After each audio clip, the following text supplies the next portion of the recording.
The actor. Thespis was the first known actor from ancient Greece, and it is from his name we take the word thespian, which means actor. Two notions of acting are representational and presentational. They are the same as the two modes of performance from Lesson 1.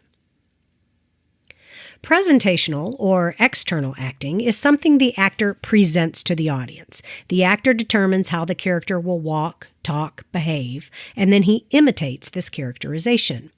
The actor learns to present a role through training that might include singing, dancing, fencing, juggling, etc.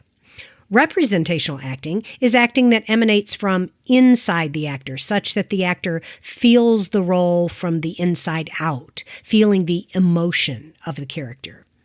They are said to live the life of the character, and in the United States, this internal notion of acting is often called method acting. In Lesson 1, we were talking about the modes of performance in theater, the presentational mode, which is like stand-up comedy, and the representational mode.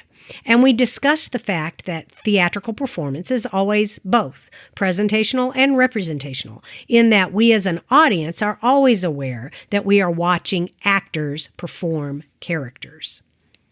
Just so, the best acting synthesizes both presentational and representational modes of acting. All acting is both internal and external, from the head and from the heart. Konstantin Stanislavski was the director of the Moscow Arts Theater in the 1800s. He was the first theater artist to advance the concept of representational acting. He said, "You must live the life of the character on stage." Stanislavski was deeply obsessed with actors' emotion. He initially invented an acting technique that he called emotional memory or emotional recall, in which the actor would mentally substitute past personal emotional experiences to reach the emotional level dramatically required on stage. For instance, if the character in the role you are playing is supposed to cry real tears on stage, you would think about something from your own personal life to induce those tears, maybe the death of a pet or the end of a romantic relationship, and then use that emotional recall to cry on stage. But emotional memory recall did not remain central to Stanislavski's acting system for very long because he recognized the necessity for control in performance. If you dredged up the memory of a failed relationship, you may be such a basket case that you couldn't control your breakdown to continue with the play. He said, "Feeling does not replace an immense amount of work on the part of our intellects." So he began the presentational study of acting, elocution, the study of the voice, dance, phrasing, just as passionately as he studied emotional recall. And by the middle of his career, he had discarded emotional memory in favor of physical action as the key to stimulating truthful acting. He began to even reproach his actors for excessive wallowing in private emotion. No other country has been as influenced by Stanislavski's teaching as the United States. In 1919, two of his students immigrated to New York and founded the American Laboratory Theater. Later, Lee Strasberg converted to the Stanislavski teachings and began the group theater, and then became director of the Actors Studio, which was founded in 1951. Lee Strasberg developed method acting based on Stanislavski's acting style. Strasberg developed this style derived from Stanislavski's early teachings, incorporating emotional recall as a principal acting element. Method acting became the standard actor training technique in America in the 1950s. Other American acting teachers, for instance, Stella Adler, Sonia Moore, preached the later Stanislavski emphasis on physical action.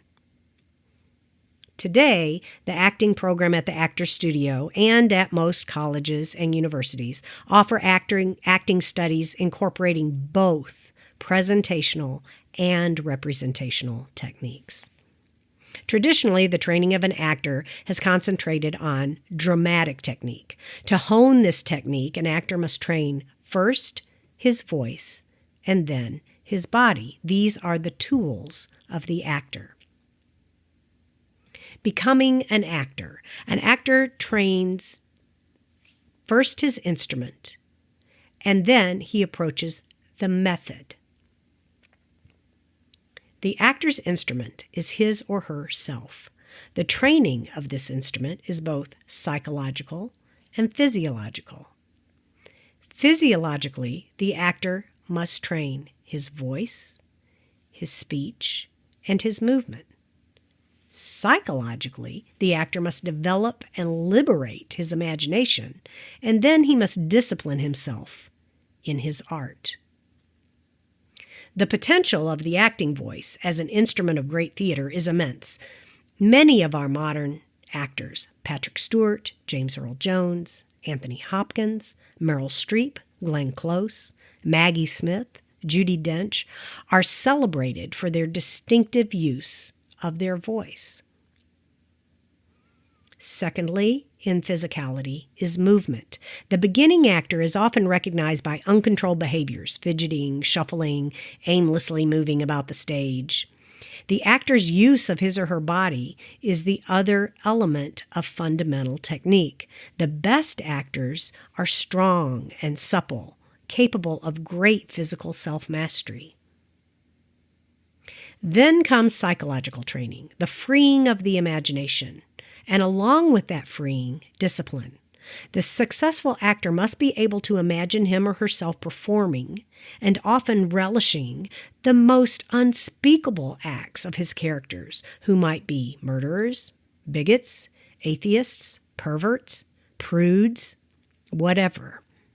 The liberation of the imagination is a continuous process in actor training. Then there is discipline. Imagination and discipline must work hand in hand. The actor's discipline keeps him within the bounds. The actor is not an independent artist, but a collaborative artist, a part of an ensemble or a company. Therefore, they must show up on time, know their lines, collaborate with the other actors, directors, designers, etc. This all takes discipline.